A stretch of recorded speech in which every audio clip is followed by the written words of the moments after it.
Students, today we are going to start plant physiology part. In your book chapter 5 to chapter 12 is plant physiology part, and today we are going to start chapter 5, that name is plant water relation, and first topic is diffusion. आप यहाँ पर देख रहे हैं कि 2 jars हैं A and B. A में higher concentration का कोई सोल्यूशन है और B में लो कंसंट्रेशन है सोल्यूशन की. तो क्या होगा यहाँ पर कि जो हायर कंसंट्रेशन है ए की, it will move to B jar.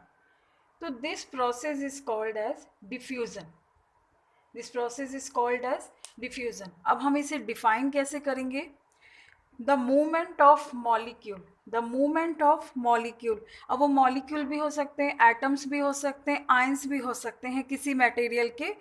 The movement of molecules or atoms or ions of material from an area of higher concentration to low concentration, higher concentration to lower concentration, that is called diffusion.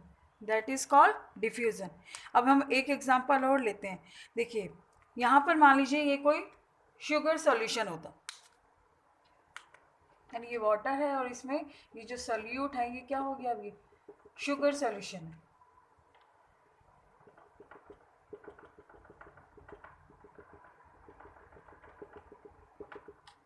अब आप देख रहे हैं कि ये जो green particle दिख रहे हैं ये तो हैं शुगर मॉलिक्यूल्स, और ये जो ब्लू पार्टिकल हैं ये क्या हैं, वाटर मॉलिक्यूल्स. तो अब शुगर की कंसंट्रेशन आपको बी जार में दिख रही है और वाटर मॉलिक्यूल्स की हाई कंसंट्रेशन क्या हो रही है, ए में है. तो अब क्या होगा कि जो शुगर मॉलिक्यूल हैं वो अपने हायर कंसंट्रेशन से लो कंसंट्रेशन की तरफ मूव करेंगे, और जो ब्लू मॉलिक्यूल्स हैं, जो वाटर मॉलिक्यूल्स हैं, वो कहाँ मूव करेंगे, A to B. And sugar molecules कहाँ मूव करेंगे, बी टू ए.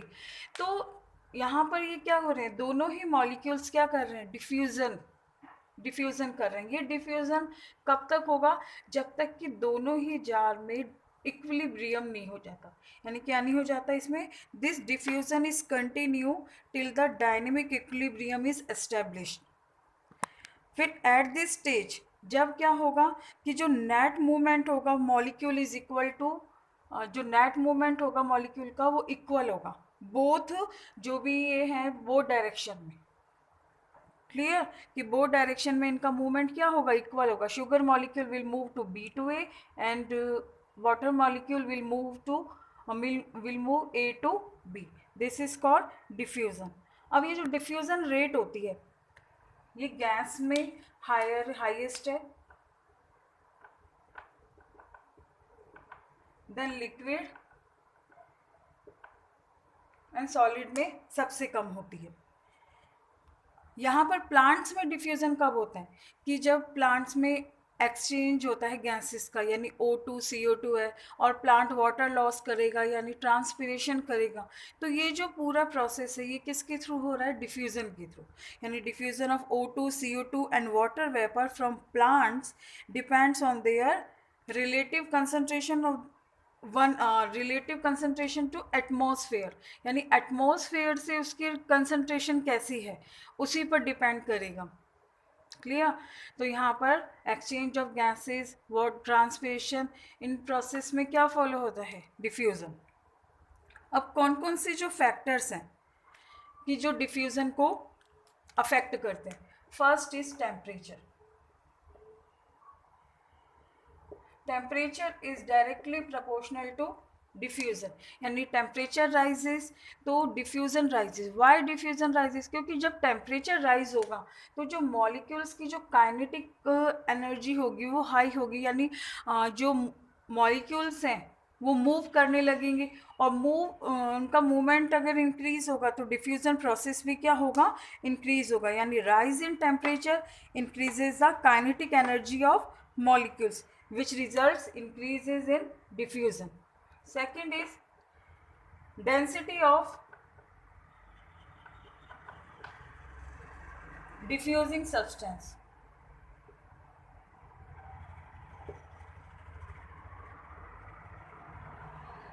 अगर यहाँ पर ये जो डेंसिटी जो होती है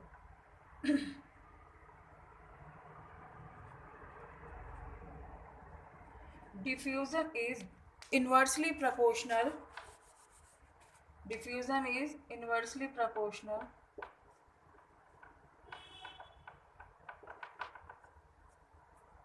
to density, यानी इसके अंडर रूट के इन्वर्सली प्रोपोर्शनल है. It means high density low diffusion, low density high diffusion. यानी अगर किसी जो जितना ज़्यादा डेंस होगा मटेरियल उतना ही डिफ्यूज़न क्या होगा, कम होगा. Third is diffusion pressure gradient. Third factor is diffusion pressure gradient. देखिए ये क्या होता है, जब मॉलिक्यूल्स ये डिफ्यूज करते हैं, यानी ये जो एक प्रेशर एक्सर्ट करते हैं, मूवमेंट जब करेंगे ये मॉलिक्यूल्स, तब क्या करेंगे, या तो मीडियम पर या फिर अदर जो मटेरियल है उस पर एक प्रेशर एक्सर्ट करते हैं, that is called diffusion pressure.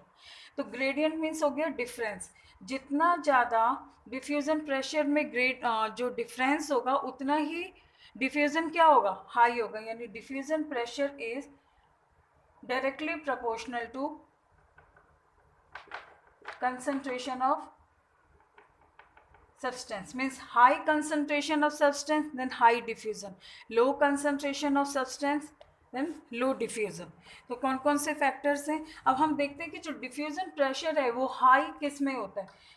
जो डिफ्यूज़न प्रेशर जो होता है हाईएस्ट होता है सॉल्वेंट, प्योर सॉल्वेंट. और प्योर सॉल्वेंट क्या है, वाटर, जिसमें 1236 एटमॉस्फेरिक प्रेशर जनरेट हो रहा है. ये हाईएस्ट डिफ्यूज़न प्रेशर है. यानी वाटर मॉलिक्यूल क्या करेगा, diffusion pressure of pure solvent, जो solvent is always higher than its solution. यानी अगर इसमें कुछ और मिक्स कर देंगे, शुगर, सॉल्ट या अदर केमिकल, तो उनका डिफ्यूज़न प्रेशर इस प्योर सॉल्वेंट से ऑलवेज लेस ही होगा, कम होगा. तो diffusion pressure is directly proportional to concentration of substance. यहाँ पर ये थे, ये मेन फैक्टर्स हैं जो अफेक्ट करते हैं डिफ्यूज़न को. नेक्स्ट है इस डिफ्यूज़न का सिग्निफिकेंस क्या है. What is the significance of diffusion.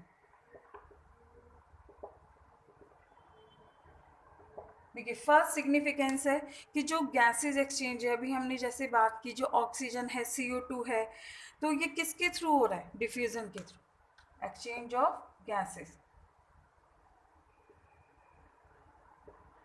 Second significance is जो हार्मोन्स का डिस्ट्रीब्यूशन होता है, जैसे जो सिंथेसिस होते हैं प्लांट हार्मोन्स, ऑक्सिन है, जिब्रेलिन है, साइटोकाइनिन, इथाइलिन, इनका जो डिस्ट्रीब्यूशन है कि हर पार्ट तक ये जो डिस्ट्रीब्यूट होगा ये भी किसके थ्रू होगा, डिफ्यूज़न के थ्रू. यानी डिस्ट्रीब्यूशन ऑफ प्लांट हार्मोन्स.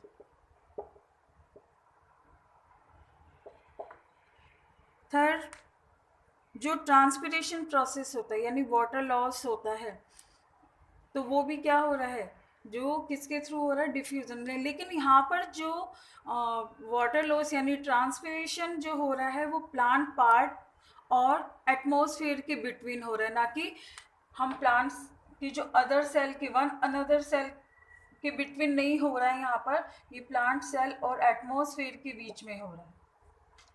तो थर्ड इज ट्रांसपिरेशन यानी evaporation of evaporation means water loss with transpiration. Fourth most important, जितने भी मिनरल्स हैं वो सॉइल से जब ट्रांसफ़र होते हैं, यानी सॉइल में मिनरल्स हैं, लेकिन मिनरल्स क्या होंगे, विदाउट वाटर तो जो डिफ्यूज़ ही नहीं हो सकते. तो ये सॉइल में जो मिनरल्स हैं जो वाटर मिक्सड है, उनका भी जो ट्रांसफ़र होता है फ्रॉम सॉइल टू प्लांट, वो भी किसके थ्रू होगा, डिफ्यूज़न के थ्रू. तो स्टूडेंट ये था डिफ्यूज़न. एक बार फिर डिफाइन कर देते हैं. Diffusion is a process of molecules transfer from higher concentration to their lower concentration. Clear. Next पढ़ते हैं टाइप्स ऑफ मेम्ब्रेन।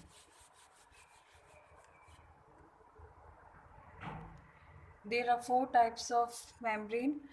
इस टॉपिक को हम परमेबिलिटी भी कहते हैं कि व्हाट इज परमेबिलिटी, यानी the exchange of materials, the exchange of material in and out.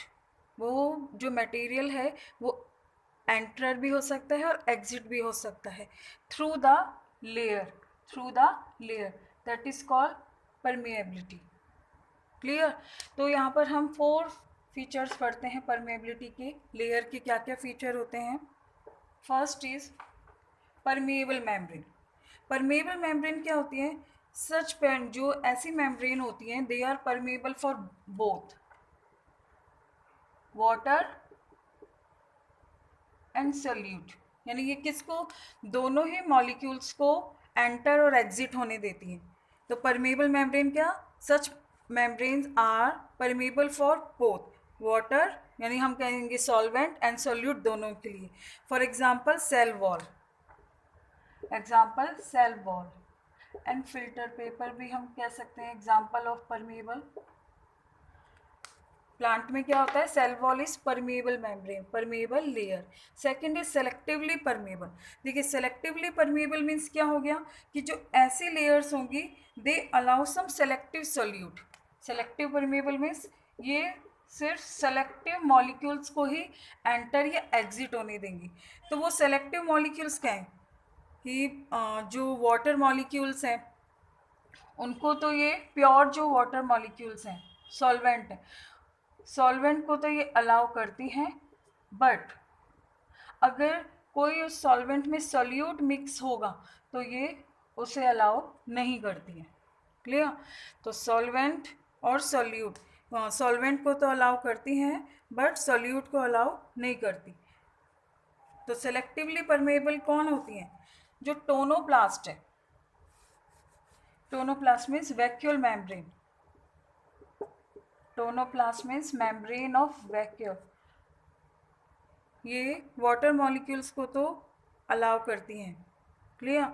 और हम कह सकते हैं कि जो सेल मेम्ब्रेन है इट ऑल्सो सेलेक्टिवली परमेबल, यानी डिफरेंटली, इसको हम डिफरेंटली परमेबल भी कहते हैं। Third is semi permeable. देखिए semi permeable means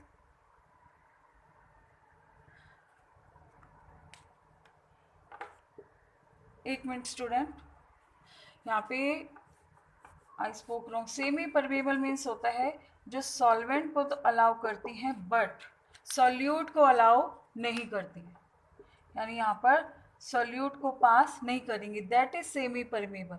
example is cell membrane. Cell membrane semi permeable भी होती है। और हम दूसरा एग्जांपल ले सकते हैं जैसे पर्चमेंट पेपर होता है, गॉट ब्लेडर है, वो भी क्या होते हैं, सेमी परमेबल।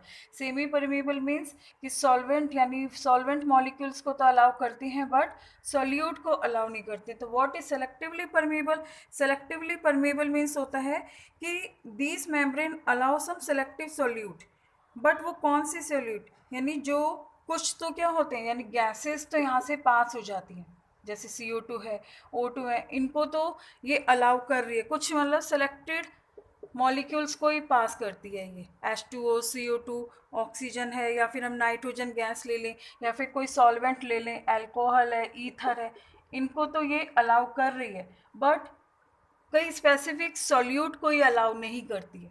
तो यानी सेलेक्टिव जो सेलेक्टिव सब्सटेंस को अलाउ कर रही है सबको नहीं कर रही है, that is called selectively permeable membrane. इसका एग्जांपल है सेलेक्टिव सॉल्यूट जो है ये भी सेल मेम्ब्रेन। सेल मेम्ब्रेन है ये वाटर मॉलिक्यूल्स को तो अलाउ करती है और अदर जो सॉल्यूट है उनको भी अलाउ करती है। इम्परमेबल मीन्स कि जो विच अलाउ, जो किसी को भी अलाउ नहीं करती है, neither solute nor solvent, which is impermeable.